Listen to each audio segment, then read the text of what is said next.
Eu fico abismado com a resposta que muitas pessoas dão quando hoje em dia aqui no Brasil a gente fala da situação da fome, né, no país, na situação da dificuldade financeira, do desemprego.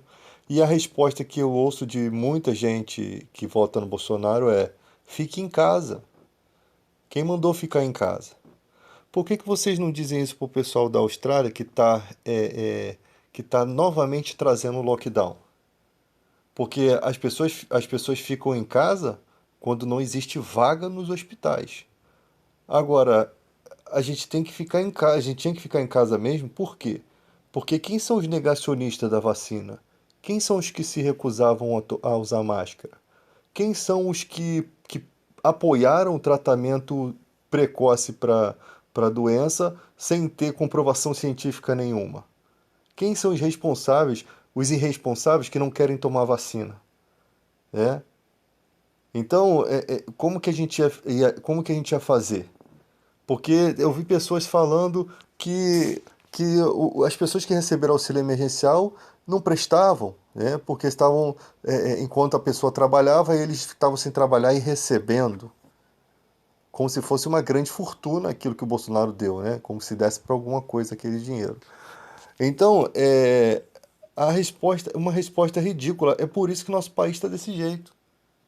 Exatamente dessa forma que uma pessoa fala com a outra, como se a outra fosse culpada por ficar em casa, por se prevenir da doença, por não querer contaminar outras pessoas. Não fomos nós que quisemos ficar em casa, não. Foi uma grande maioria de pessoas que estavam enfurnadas dentro dos bares, sem máscara. Foi uma ranca de pessoas que invadiram as praias e fizeram multidões, né, de aglomerações. E por isso tivemos que ser obrigados a ficar em casa, tá? E muita gente não recebeu auxílio emergencial. Agora vamos para a questão da troca de situação do Bolsa Família para o negócio do Bolsonaro aí. Tem necessidade de fazer uma coisa dessa em plena pandemia, gente? Existe uma necessidade de fazer algo que já estava em funcionamento, mas refazer algo para poder se promover, para poder fazer propaganda política em plena pandemia? Tem essa necessidade? Né? Na questão da cloroquina, nós já sabemos que existe um interesse financeiro por detrás daquilo ali. E a hora que aquilo for desvendado, vai feder, né? A questão do Brasil, o que me parece, como eu vejo o Brasil parece que está sendo coagido por outros países, né? Você vê o Moro indo para Estados Unidos, você vê o Bolsonaro querendo colocar no STF um cara que foi advogado da Petrobras, é, e cujo as empresas dos parentes do Silas Malafaia têm envolvimento ali, né? Por isso esse apoio todo.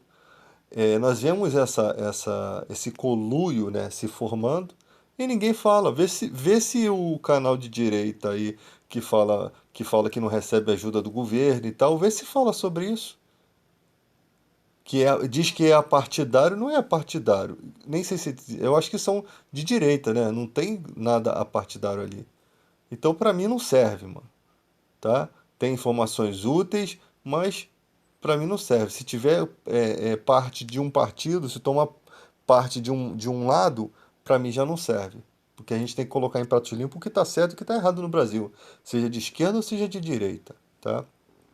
E o que eu percebo é que agora o quadro político está se desenhando da seguinte forma: o Sérgio Moro vai vir como presidente, eleitores que não querem o Bolsonaro mais, né, os ex-eleitores do Bolsonaro, vão apoiar esse Moro, né, ou talvez o Ciro Gomes, que é o que eu apoio, e sei também que o Lula tem uma grande condições de vencer. Isso é nítido, porque o Bolsonaro é o cara que mais perde eleitores a cada dia, tá? Não adianta fazer essas manifestações aí que eu não sei como é que funciona, que não. Ele tem muitos eleitores ainda, tem muitos. Infelizmente, eu não sei como, mas o Brasil é a democracia, né? Cada um vota em quem quiser, depois as consequências cada um assume, né? Mas eu vejo que o Sérgio Moro também tem condições, né, de pegar esses votos, até porque o Ciro Gomes não é conhecido, né? O Brasil sempre escolhe. O Brasil, cara, tem o dedo podre para política. Eu acho que o Brasil tinha que escolher um e votar no outro, porque assim acerta. Se a grande maioria for fizer unido e cair em um, ele, ao invés de escolher aquele que ele quer, ele escolhe o outro, aí ele acerta, porque o Brasil vem errando muito, tá? E a questão como eu considero, o Brasil parece que está sendo coagido pelos americanos. Eu vejo isso. Cara, é uma cortina de fumaça, é uma puxação de saco dos americanos. Tá certo, nós fazemos parte do continente americano ali, mas é uma puxação de saco, mano. E o Moro sempre ia lá. Parece que aqueles computadores lá, aquela inteligência, descobriu muitos podres do Brasil e colocou os políticos em saia justa. E por isso esse entreguismo todo. Agora, vocês que apoiaram o Bolsonaro, como é que vocês não conseguem ver uma coisa repugnante, eu falo repugnante, como essa questão de orçamento secreto, gente? Eu não vi vocês falarem disso. Eu não vi vocês questionarem. O problema dos eleitores do Bolsonaro é que eles não questionam as cagadas que tem dentro. Tem que questionar, mano. Que coisa é essa? Orçamento secreto, tá? Questão dos precatórios poderia até ser feito, mas existe formas de fazer diferente. Não precisaria ser tanto essa quantidade toda de dinheiro. Mudança de Bolsa Família para um Auxílio Brasil, para mim, olha, eu vou ser sincero para vocês, uma promessa vazia de R$ 400, tá? Até no final do ano aí junta-se o 13º, dá os 400 e tira o 13º como se não desse nada. O Bolsonaro é muito esperto nessa questão, é malandro, né? E muita gente não vai conseguir se recadastrar. Ah, o cadastro vai ficar no cadastro reserva. Mano, quando eles fizerem o levantamento, porque eles não estão fazendo levantamento para ver quem tem direito ou quem não tem. Simplesmente eles estão mudando e dizendo que vai fazer uma coisa que é só propaganda política. Para mim é só propaganda política. Não tem necessidade disso.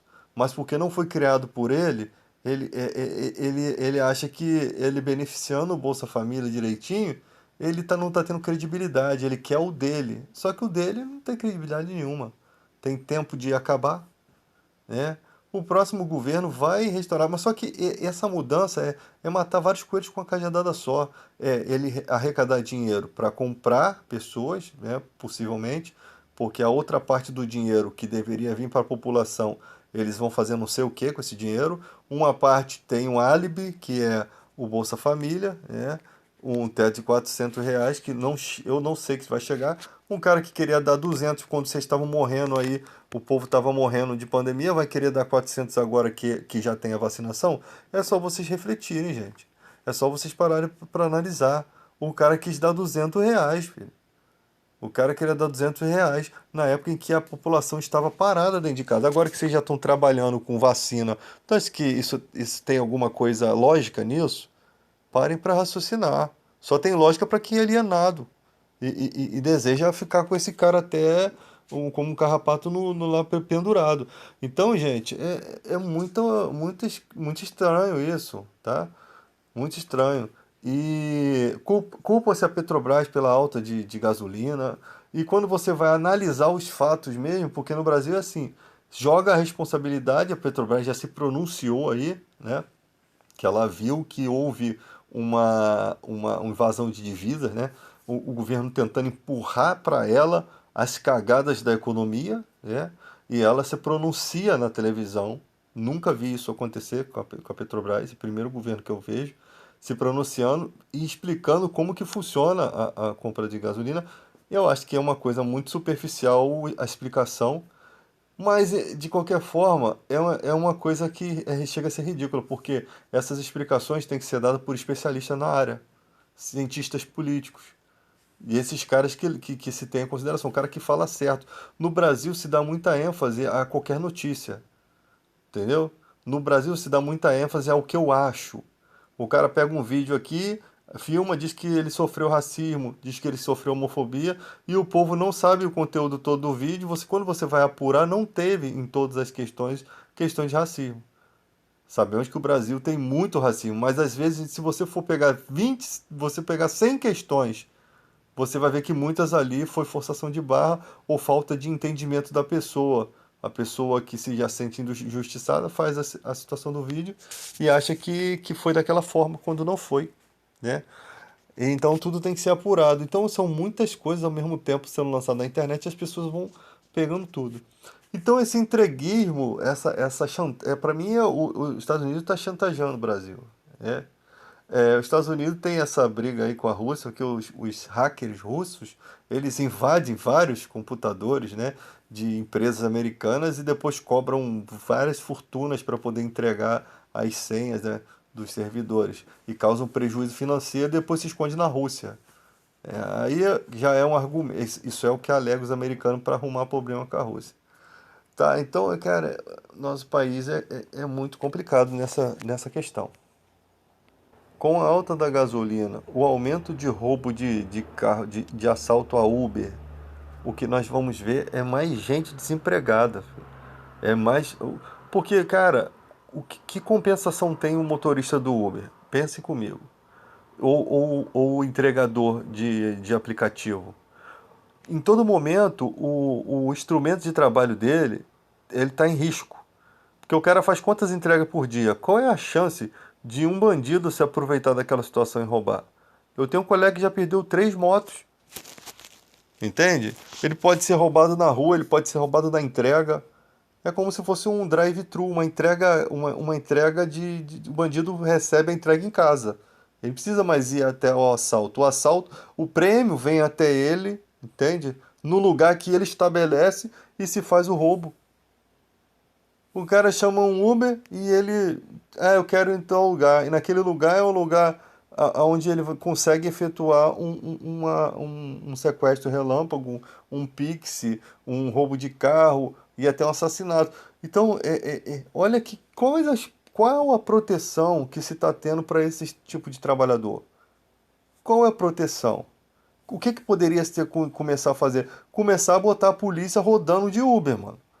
A paisana, ou carros filmados, vocês têm que criar alguma coisa para dar segurança a esses motoristas. Porque a gasolina tá alta, o cara tá desempregado, tá correndo atrás ali. Ele não vai ficar trabalhando a vida toda só para pagar, não. Ou vocês aumentam a quantidade de dinheiro e pagam uma coisa mais justa para eles terem uma motivação para trabalhar, ou vai acontecer que vai injetar no país um número de desempregados muito maior. E a concorrência por emprego vai ser muito maior. Por quê? Porque o cara que é motorista de aplicativo, ele tem uma habilitação. Você tem habilitação? Você já perde uma vaga de emprego. Se você não tem habilitação, o cara é um motorista, ele vai numa vaga de motorista particular, ele toma a tua vaga, você tendo carteira, mas ele tem a habilidade. Você tirou a carteira hoje, mas ele já é habilitado há um tempo e já dirige. Você perdeu sua vaga. Então vai vir essa galera toda para o mercado de trabalho e vai tomar a vaga de muita gente e muita gente vai ficar desempregada. Vai piorar a situação. Né? Se você for analisar os condomínios da Barra, você vai ver um monte de gente fazendo vários tipos de trabalho a mais. Então não há uma fiscalização. Você vai ver porteiro trabalhando em prédios com 2 recepções, onde haveriam 2 empregados ali, mas tem um fazendo dupla função. O Ministério do Trabalho tinha que fazer uma varredura, entende? Identificar se no local precisa de mais trabalhador em cada área, segurança, portaria, bombeiro e tudo, e ali obrigar as empresas a contratar o que é certo, porque é o certo é o certo. Então, não pode o cara estar fazendo ali um porteiro de um prédio de 2 recepções, se existe ali 2 recepções é para 2 porteiros. Então, se contrata o outro porteiro, se gera mais um emprego, tá? Se tratando de condomínio, o prédio não vai passar fome porque bota mais um funcionário. Eu não creio que um condomínio que tenha vários moradores vai passar fome por conta de mais um funcionário, sendo que isso é obrigação de lei. Não pode. Ou você remunera esse funcionário que trabalha nas 2 funções com 2 carteiras, com 2 pagamentos. Que aí você não precisa assinar. Então, o Ministério do Trabalho é muito omisso em fazer valer certas leis. E isso faz com que o número de desempregados aumente. Por exemplo, a questão dos trocadores. O trocador de ônibus, o motorista é motorista e trocador. Quer dizer, tira a questão. Ah, mas por causa do Rio Card não vai precisar de dinheiro. O motorista ainda continua recebendo dinheiro. Então tinha que fazer o seguinte, proibir esse dinheiro no ônibus e ser só cartão de passagem. E outra coisa, o cartão de passagem não tinha que ser esse valor de R$ 3, quase o valor da passagem. Ele tinha que ser um valor considerável, R$ 1, né? Eu vi um filme nos Estados Unidos, um filme americano, que a pessoa vinha com uma moeda, né? Ela tirava o carrinho de compra e se ela quisesse resgatar aquela moeda, ela vinha e botava o carrinho no lugar e tirava a moeda de volta. Se ela vai embora e não quer guardar o carrinho, outra pessoa vai ver aquela moedinha lá, vai lá e pega a moeda dela, levou o carrinho para o seu destino. Então tem coisas que dá para se fazer no Brasil nesse sentido. Um cartão de passagem num valor considerável, R$ 1, né? Porque a pessoa não vai quebrar um cartão que ele vale R$ 1. Então ele vai lá e compra. Pô, o cartão de passagem é R$ 3, gente. Vocês são malucos, sabe? Que tipo de valorização é essa? Ninguém joga um cartão fora por R$ 1, não. Um cartão de R$ 1, não. Mas parece que tudo é para prejudicar o povo. Estamos falando de pessoas que pagam quase 10 prata num litro de óleo, gente. Como é que essa pessoa vive? Pessoa que vive de aluguel, paga 100 conto de gás, não sei quanto de luz. Você acha que o cara que vive de aluguel ele pode botar gato? Você acha que o dono da casa permite? Não sei quanto de água. Como é que essa pessoa consegue mudar de emprego? Ela não, ela fica escrava do emprego. Ela não consegue mudar porque se ela sair desanda a vida dela toda, daqui a pouco ela está morando na rua. Na pandemia, se ela perder o emprego, muita gente foi morar na rua. Então, o nosso país, cara, não cabe mais esse tipo de idiotice. Ah, vocês não quiseram ficar em casa? Fique em casa. Nós não queríamos ficar em casa, não, mas se vocês usassem máscara, se vocês tomassem a vacina, a gente já estaria na rua há muito tempo. Aí tem um montão de gente de mimimi. Pô, uma luta pra ciência descobrir a vacina, mano. Uma luta, o cara vai lá e toma só a primeira dose. Aí que eu tive uma reação. Eu tive uma reação. Aí eu não quero ficar com febre. Aí você vai sair matando. Tem que obrigar as pessoas a tomar vacina. Quer ver o que a prefeitura tem que fazer? Uma atitude enérgica. Porque como eu falei no outro vídeo, pô, se você pode passar por cima de várias casas, indenizar como quer, que é o que a prefeitura faz, indenizar as casas quando vocês querem fazer uma ponte, você desabriga um monte de gente, indeniza como quer, né? Porque são gente pobre, que a maioria das vezes essas pontes são feitas em lugar de pobre, ele não é feito lá no Leblon, não é feito na Barra da Tijuca, são feitos em lugar onde mora pobre. Desabriga o cara.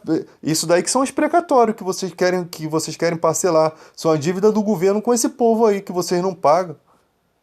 Tá? E aí desabriga o cara tem que, às vezes, entrar com um recurso na justiça para poder o valor da casa dele ser revisto, que o cara quer pagar uma mixaria. Quer dizer, você, pelo coletivo, pelo bem do coletivo, você desabriga uma pessoa. Agora, pelo bem do coletivo, vocês não querem obrigar as pessoas a se vacinarem. Não precisa obrigar. É simplesmente você não é obrigado a tomar vacina, mas você também não, o dono do estabelecimento onde exige-se vacina, existe vacinado em preservação dos clientes dele, pode obrigar você a não entrar ali sem apresentar um comprovante de vacina. Não quer tomar vacina, então tu não vai entrar em lugar nenhuma. Vai ser igual o judeu quando era expulso da sinagoga. Não vai poder nem no. Se o dono do Guanabara for o dono da sinagoga, tu não entra lá.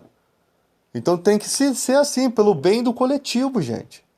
Pelo bem do coletivo, porque estamos falando de morte, estamos falando não só de morte, mas de pessoas que estão sofrendo entubadas, pessoas que estão sem ar. Aí nós passamos por tudo isso, gente. Nós passamos por tudo isso. A ciência passou por aquele processo de estudar cloroquina e depois dizer que não presta. Pessoas morreram com nebulização de cloroquina. Aí agora descobriu-se várias vacinas. Teve todo esse trâmite do governo, uma cagada atrás da outra de não ter responsabilidade, né? Porque achou que não queria gastar dinheiro com aquilo, mas gastou dinheiro com uma bodega de um negócio que não funciona. Pô, que todo mundo tá vendo, né? Mano, todo mundo falava que a vacina comunista, não sei o que lá. Olha o resultado aí. Contra fatos no argumento. Olha o resultado, as pessoas estão ficando saudáveis, as pessoas não estão morrendo de Covid mais, assim como estava no início. As pessoas estão conseguindo sobreviver. As pessoas. Entende? Qual é a desculpa disso? Qual é a resposta que esse povo tem? E a cloroquina continua sendo desmentida, continua sendo desmerecida e desacreditada, porque nunca funcionou. É coisa de alienado. E a vacina se mostrou eficaz. Como sempre, todo tipo de vírus que o ser humano tem é vacina que resolve. Né? E a gente já tomou um monte de vacina, que a gente deve ter vários chips xing-ling dentro da gente, porque o que a gente já tomou de vacina de outro lugar aí, não tá por conta. Aí, agora, nessa situação, o povo quis, juntou a questão política, né, a inutilidade política dessas questões de comunismo aí que eles sempre costumam alegar, com a situação da vacina e bagunçou tudo. E aí a culpada era a China, porque estava produzindo vacina comunista. Aí o outro, o presidente da República, já diz que quem está vacinado já está com AIDS. É uma irresponsabilidade. O Ministério da Saúde não obriga o cara a usar máscara. Quer dizer, toda a população usa, né? Mas ele não, ele é um magnânimo, né? Porque para mim ele está frutando o judiciário, para ver se o judiciário vai lá e obriga ele a usar. Se obrigar, ele vai ter que usar. Porque quando ele arrumou encrenca com o Alexandre de Moraes lá, vê se ele perseverou. Ah, se me convocar eu não vou. Voltou logo atrás. Ele sabe que a espada ia passar por ele. Duvido. O judiciário é o guarda da Constituição. É o maior poder que tem. Você pode dizer que os três poderes são iguais, mas não é. O judiciário é maior. O judiciário é maior. Ele que guarda a Constituição. Vai o presidente andar fora da Constituição para ver. Se bem que ele anda mesmo, mas vai ultrapassar certos limites, como ele queria fazer. Se me, se me chamar para depor, eu não vou. Se o judiciário abaixa. Se o judiciário aceitasse aquilo, ia ser vergonhoso diante da população inteira. Ali ele jogou a toalha, ali ele se arrebentou. Mostrou, ele tenta, sabe? Ele vai tentando, cara, em todo o sistema. Tu vê lá no início no início da eleição lá, fizeram uma amostra do Santander. Cadê os responsáveis? Um cara peladão lá e uma criança encostando a mão no cara. Cadê os responsáveis? Parece aquilo é um atentado à pedofilia, mano. Parece que eles vão tentando colocar coisas dentro do país, né? Aí depois vai dizer que aquilo é culpa dos professores de esquerda, de ideologia de esquerda, que é o kit gay que vai para as escolas achando que o professor vai aceitar isso. Não, isso já estava no MEC, isso já tá... Cadê, gente? Onde está isso? Não tem nada disso, é tudo invenção, baseado em fatos pirados, né? Fatos baseado em baseados reais. Só fumando mesmo para ver que o cara fazia uma coisa dessa. Então, gente, é uma situação estranha. Tome a vacina, termine o ciclo, porque pode acontecer de liberarem as máscaras e a gente voltar a estaca zero de novo, tá? Mas que pelo menos você tendo a população toda tendo a segunda dose, porque o que vai acontecer? Se chegar um ponto de liberarem as máscaras e você não tiver tomado nem a primeira, você vai pro beleléu, mano. Vai ter gente que vai, né? Porque vai ser, o nível de contaminação vai aumentar. Agora, se todo mundo tiver tomado a segunda dose, vai ter casos, mas daqui a pouco aqui a gente consegue isolar essas questões. Vai ter caso, mas vai ter menos morte, porque você já tem anticorpos no seu organismo. Mas as pessoas estão preocupadas com uma febrezinha. E primeiro, gente, você tomou a primeira dose, o seu corpo já criou anticorpos, ele se adaptou àquela situação. Com certeza a segunda dose, para alguns pode ser mais forte, pode ser, mas eu acho que na maioria dos casos vai vir mais branda, a febre. As pessoas estão com medo de uma febre, mano. Você tinha que estar com medo de estar internado, de estar entubado. Você tinha que ter consideração com o que você pode transmitir para os outros. Você pode matar seu pai, você pode matar sua mãe e seus avós. Já não basta aí pessoas aí que alienadas proibiram os pais velhinhos de tomar vacina. E o pai depende, às vezes, a mãe depende do filho levar, porque são idosos. Proibiram, gente. Isso é crime, isso é errado. Você não pode tirar o direito das pessoas. É como se você proibisse seu filho de. Eu quero ter uma religião tal. Você vai orientar o teu filho. Você não pode proibir. No momento que ele chega a uma idade maior, né, quando ele chegar a uma idade de consciência adulta, você não tem como proibir mais. Quando criança, você vai orientar pelo caminho, mas quando tiver adulto, não tem como proibir. Então, os pais que já são adultos, que criaram você quer proibir o pai tomar vacina. Se fosse algo para proteção deles, tudo bem, mas não é. Você vê, na maioria aí, o povo está tomando a vacina e está se recuperando. Ah, mas aconteceu isso, aconteceu aquilo. É um caso eventual. É como se você fosse milhões de vezes na montanha-russa e alguém caísse. Alguém sempre vai acontecer algum acidente em todos os ramos, avião, montanha-russa e tal. Mas as pessoas não deixam de ir na montanha-russa por conta disso, né?